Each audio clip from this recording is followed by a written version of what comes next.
My name is Mary, and for nearly 8 decades, I've been the steadfast cornerstone of my household, dedicating my life to nurturing and maintaining its warmth and comfort as a devoted housewife. Throughout the years, my husband David and I have sought solace in the simple pleasures of life, cherishing moments of respite away from the chaotic hustle and bustle of city living. Our son, Charles, embarked on his own journey of matrimony 4 years ago, exchanging vows with the charming Lisa and subsequently relocating to her hometown. This significant milestone in Charles's life marked a new chapter for our family, one that promised both joy and inevitable adjustments. Little did we anticipate the complexities that would emerge in the wake of this union. As David and I sat down to discuss our retirement plans, our tranquil reverie was interrupted by an unexpected message from Charles. His request to visit us for a week, though seemingly innocuous, sparked a whirlwind of apprehension within us. You see, Charles's visits had become infrequent, and the strained dynamics between our families cast a shadow over his sudden desire to reconnect. The tension, it seemed, stemmed not from the conventional trope of a meddling mother-in-law, but rather from the subtle nuances of discomfort perpetuated by Lisa herself.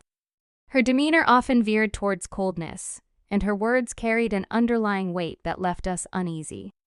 The thought of navigating these unspoken tensions during Charles and Lisa's impending visit filled me with a sense of trepidation. When the day of their arrival finally came, the air was thick with anticipation, and exchanges were kept to a minimum.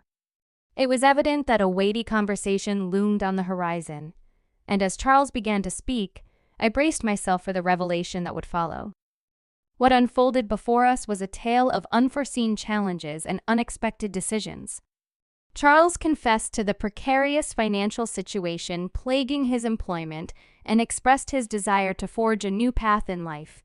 His words hung in the air, heavy with implications that hinted at a deeper rift within his own household. As I listened to Charles's account, I couldn't help but reflect on the choices that had led him to this juncture. His decision to distance himself from us post-marriage suddenly made sense, as did his longing for refuge in Lisa's hometown. Yet beneath the surface, I sensed a narrative of familial discord and emotional strain that transcended geographical boundaries. In the midst of Charles's confession, Lisa's voice chimed in, offering a perspective that shed light on the complexities of her own struggles. Her candid admission of tension within her family dynamics struck a chord within me, reminding me of the delicate balance we all strive to maintain in our relationships. David and I had envisioned our twilight years as a time of serenity and tranquility, a period marked by the simple pleasures of life. Our recently renovated home, a labor of love, stood as a testament to our aspirations for a peaceful existence. Yet, as we confronted the realities of Charles and Lisa's plight, it became increasingly clear that our capacity to provide support, both physically and emotionally, was reaching its limits. In the end, as we grappled with the weight of Charles and Lisa's revelations, one truth remained steadfast. The bonds of family, though tested and strained, endure through the trials of life. And as we navigated the uncertain terrain of the days ahead, we did so with the understanding that love, in all its complexity, is the guiding force that binds us together, now and always. Taking deep breaths to steady myself, I endeavored to articulate our sentiments to Charles and Lisa. "We truly appreciate your enthusiasm for a renovated home," Lisa began, "but the truth is, we're genuinely looking forward to enjoying it ourselves." Despite our attempts to convey our reservations, they seemed adamant about their decision to move in with us, brushing aside our concerns with reassurances. Anxiety gnawed at me as I contemplated the impending prospect of cohabitation. "Isn't next week too sudden?" I voiced my apprehensions, hoping to prompt a reconsideration of their plans. David echoed my sentiments, expressing similar worries about the abruptness of their decision and the need to consider Lisa's parents and our own preparations. Yet, despite our reservations, the young couple remained unwavering in their assurances. "It's okay, don't worry about it," they chimed repeatedly, as if to quell our unease. A week later, they made themselves at home in our midst, only to retreat to their previous residence shortly afterward. The strain of supporting them financially, coupled with the realization that Lisa may have ulterior motives, weighed heavily on our minds. "We have our limits," David remarked, his voice tinged with concern. "We can barely manage our mortgage payments as it is. The thought of shouldering the burden of supporting both of them is simply too much, especially considering Lisa's apparent intentions." "I completely agree," I concurred, feeling a pang of disappointment at the turn of events. "We can't allow ourselves to be taken advantage of. We need to assert our boundaries and make it clear that this living arrangement is untenable." As we contemplated our future, the prospect of upheaval loomed large in our minds. "Every aspect seems to require preparation and adjustment," I mused aloud, feeling a sense of unease at the thought of our peaceful existence being disrupted. The following day, I mustered the courage to call Charles, hoping to convey our reluctance to continue with their living arrangement. "Living together is just too hard for us," I explained apologetically. "Your father feels the same way. We hope you understand, and perhaps it's time for you two to find a new path forward." I had hoped that my words would resonate with him, but his response left us stunned. "Actually," he began, his tone betraying a sense of determination, "I've already made the necessary arrangements to move in tomorrow." Despite our protests, it seemed Charles and Lisa were resolute in their decision. The next day, as the sound of a moving truck echoed through our neighborhood, we watched in resignation as they stepped into our living room, seemingly oblivious to our concerns. "Hello!" Lisa exclaimed cheerfully, her enthusiasm palpable despite the exhaustion of their journey. "We've finally arrived and I could really use a cup of coffee, Mary. Would you mind making one for me?" As I stood there, grappling with a mixture of frustration and resignation, I couldn't help but wonder how this first interaction would shape our future together. With a genuine eagerness to accommodate, I responded enthusiastically to Lisa's request. "The kitchen is just through here," I offered, gesturing towards the back room. "I'll show you where everything is and how to use it. That way, you can whip up anything you like whenever the mood strikes." As I led Lisa towards the kitchen, her expression soured, and she clicked her tongue disapprovingly before speaking. "Why are you being so cold?" she questioned, her tone laden with accusation. "We've seriously considered our future, even proposed living together. I never imagined I'd have to prepare a simple cup of coffee myself." Her sudden remark caught me off guard, and I struggled to conceal my surprise. It seemed her words belied a lack of appreciation for our hospitality, and her demeanor remained unchanged as she continued. "Living in this house means we can save a lot on expenses, right? Plus, there's the possibility of inheritance in the future. I never imagined we'd be so fortunate." Lisa made no effort to contribute to household chores or laundry, instead opting to criticize me with each glance. Her casual mention of inheritance struck a discordant note, and I couldn't help but feel a sense of unease at her lack of tact. It appeared that Charles was aware of her attitude, yet remained silent on the matter. Meanwhile, David, having retired, spent most weekdays away from home for a new job, unaware of the dynamics unfolding in his absence. Concerned by my growing fatigue and the strain of managing household responsibilities, he approached me with genuine care. "Mary, I'm genuinely concerned about you," he expressed, his voice tinged with worry. "If things become overwhelming, let's work together to find a solution." His words always had a calming effect on me, yet Lisa's behavior continued to unsettle me. Her mention of inheritance had sparked a realization within me living with her would prove to be a challenge, not just due to her blunt remarks, but due to a deeper underlying tension that I couldn't quite place. Despite Lisa's watchful gaze and subtle attempts to isolate me from Charles, I seized every opportunity to communicate directly with him. "If it's shopping, Charles and I can go," I suggested, hoping for a moment of privacy. "Just let us know what you need, and we'll take care of everything. And, of course, we'll handle the expenses." As I watched Charles's reaction, I couldn't shake the feeling of apprehension that lingered within me. It seemed that beneath the surface of our seemingly harmonious family dynamic, tensions simmered, threatening to disrupt the fragile balance we had sought to maintain. I harbored a genuine hope that through open communication with Charles, Lisa's demeanor might soften, if only slightly.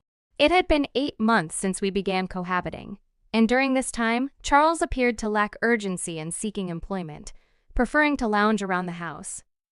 "It's time to start considering finding a job," I gently suggested one day, my concern growing with each passing moment. "Relying solely on us won't be sustainable in the long run. You should think about supporting yourself." Despite my attempts at diplomacy, Charles and Lisa seemed oblivious to the strain their inertia placed on our lives. Each day of their inaction heightened my disappointment and frustration. We found ourselves dipping into our retirement savings, despite still carrying a mortgage on our newly renovated home. It appeared as though Charles remained indifferent to our predicament. As the weight of our circumstances bore down on me, I realized I could no longer endure in silence. I confided in David, who had already sensed my growing discontent. "Mary, it's time to stop enduring," he advised, his concern palpable. "I plan to have a candid conversation with Charles tomorrow." After discussing our approach, we decided to address the issue as a family the following evening. Though I braced myself for Lisa's potential objections, a sense of resolution settled within me at the thought of finally confronting our situation. As night fell and the family gathered around the table, David attempted to broach the topic, but Lisa interrupted, requesting a moment to speak. Standing before us, she declared, "Throughout our time here, we've had many feelings. We believe this wonderful house isn't suitable for the two of you." Charles agrees. Her words hung in the air, laden with an unexpected directive. It dawned on me that Lisa intended to invite her own parents to reside in our renovated home. An atmosphere of tension filled the room as I struggled to comprehend the gravity of her proposal. "Are you truly serious?" I questioned, my voice trembling with a mix of shock and confusion. But Lisa remained unfazed, her demeanor haughty as she dismissed our concerns. "We believe you should be grateful for living with us," she retorted, her tone condescending. Stunned into silence, David and I exchanged glances, grappling with the weight of Lisa's audacious request. Eventually, David composed himself enough to address Charles, his tone firm yet measured. "Charles, do you understand the implications of this decision?"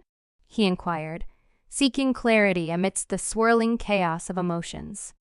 "What do you make of all this?" David's earnest inquiry hung in the air, prompting us to await Charles's response with bated breath. Lisa's audacious demand for us to vacate our own home left us reeling, desperately seeking insight or validation in Charles's words. As Charles pondered his response, a flicker of contemplation crossed his features. Upon reflection, he began tentatively, "There might be some merit to what Lisa is suggesting.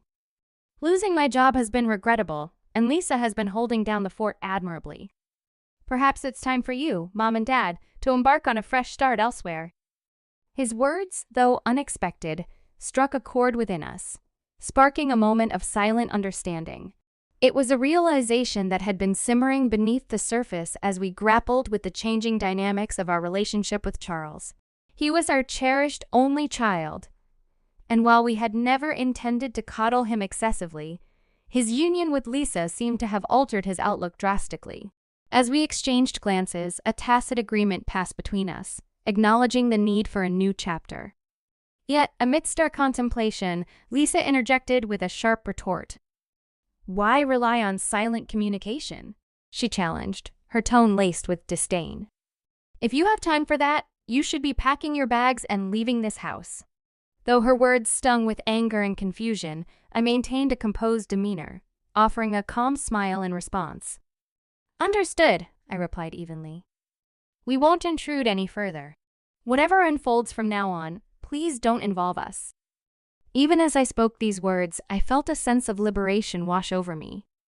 It was a declaration of independence from the tumultuous circumstances that had engulfed us, a resolve to chart our own path forward. And though Lisa's face lit up with satisfaction, I couldn't shake the lingering doubts that gnawed at my heart. As the day of departure loomed, I found myself grappling with a mixture of emotions. On one hand, there was a palpable sense of relief at the prospect of escaping Lisa's oppressive presence. Yet beneath the surface there lingered a nagging uncertainty about the future that awaited us. As David busied himself with preparations for our move, his enthusiasm for the prospect of a new beginning was palpable. "We'll turn this into an adventure," he declared optimistically, his eyes alight with excitement as he sifted through our belongings. And though we had yet to settle on our next destination, I couldn't help but feel a glimmer of hope amidst the uncertainty. It was a reminder that even in the face of adversity, there was always the potential for renewal and growth. And as we embarked on this new chapter, I resolved to face whatever challenges lay ahead with courage and determination. Trusting in David's guidance, we embarked on a journey filled with uncertainty, packing only the essentials as we bid farewell to our home. Deep down, I harbored a faint hope that Charles would intervene at the 11th hour, but his silent acquiescence, coupled with Lisa's smile, spoke volumes. The fragility of family bonds weighed heavily on my mind during our journey, yet strangely, I felt a sense of liberation and clarity. Perhaps it was the relief of escaping Lisa's domineering presence that lifted my spirits. As the landscape outside our window shifted, David revealed his surprise. "We're almost there," he announced, his tone tinged with excitement. Puzzled, I inquired about our destination, only to learn that he had secured a room in a luxury condominium, meticulously tailored to our preferences.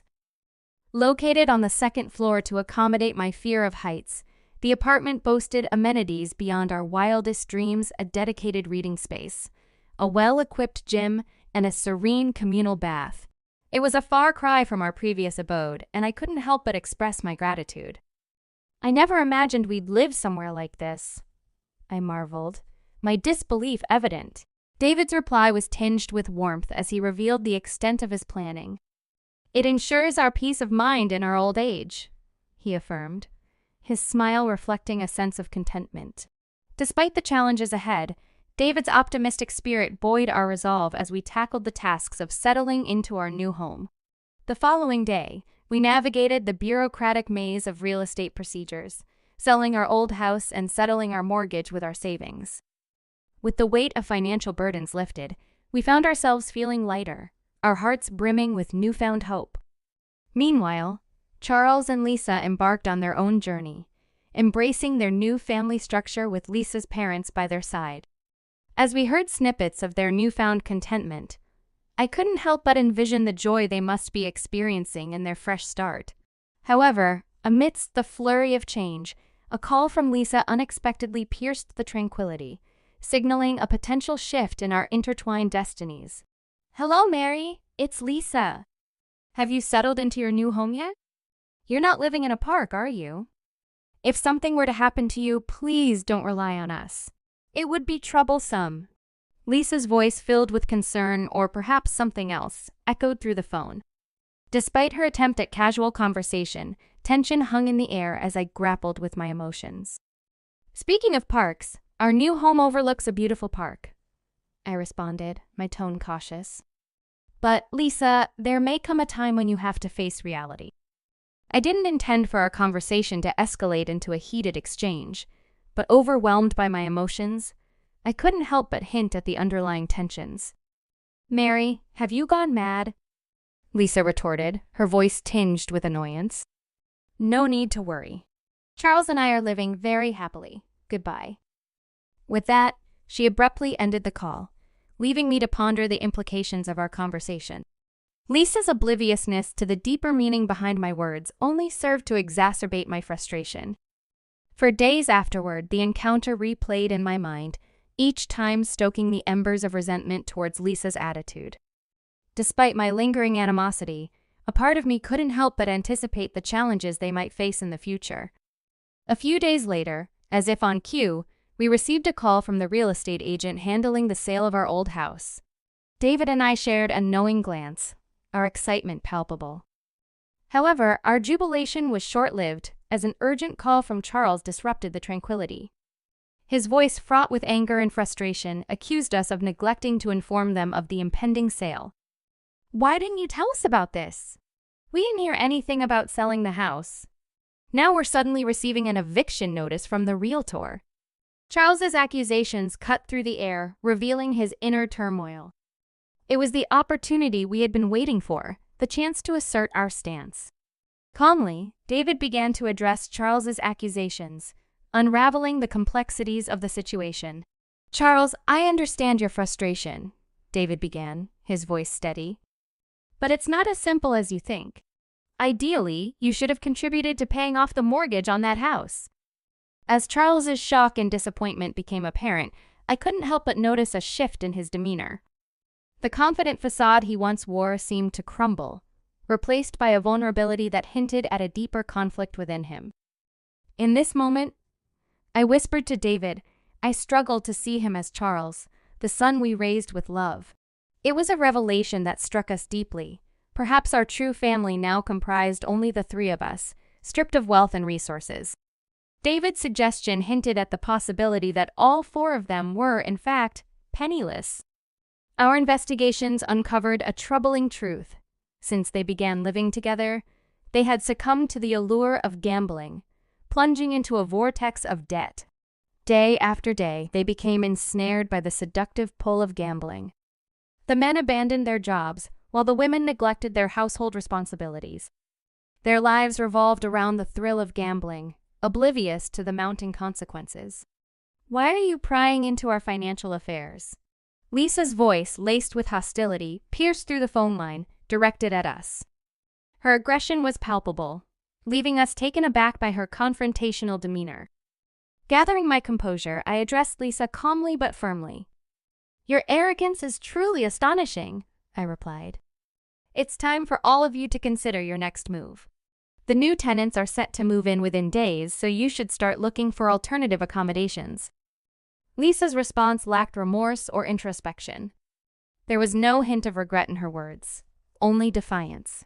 As the gravity of the situation sank in, it became clear that any hope for reconciliation had faded. Moreover, I felt compelled to convey a warning regarding the impending tenants of our former home. The man who had agreed to purchase the house had a formidable appearance, which might evoke fear upon first interaction. However, despite his intimidating demeanor, he had shown understanding and kindness. Understanding our urgency, Lisa reluctantly acquiesced, acknowledging the need to vacate the premises promptly. However, she pleaded for more time to secure alternative housing arrangements. "We'll leave as soon as possible," Lisa conceded, her tone tinged with resignation. "But finding a new place may take some time.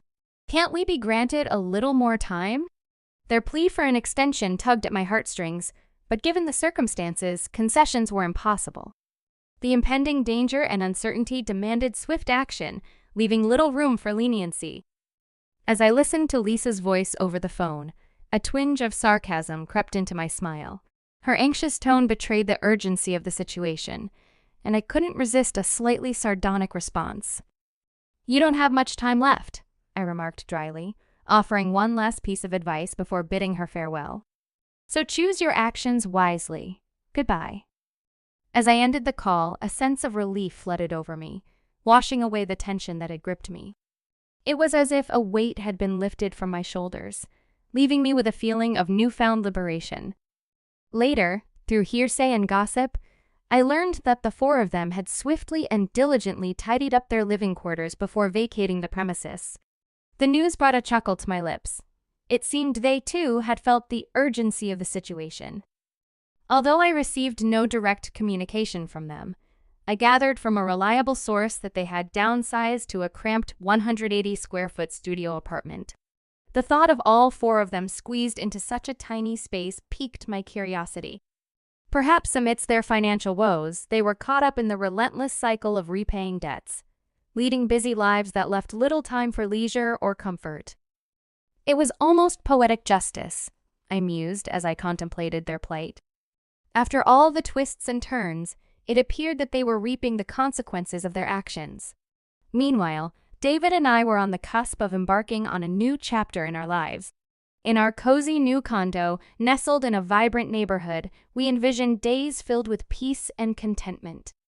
Finally, we would have the opportunity to enjoy each other's company without the distractions and dramas that had plagued us in the past. As we looked ahead to our future together, we embraced the promise of tranquil and fulfilling days ahead, just the two of us, in our little haven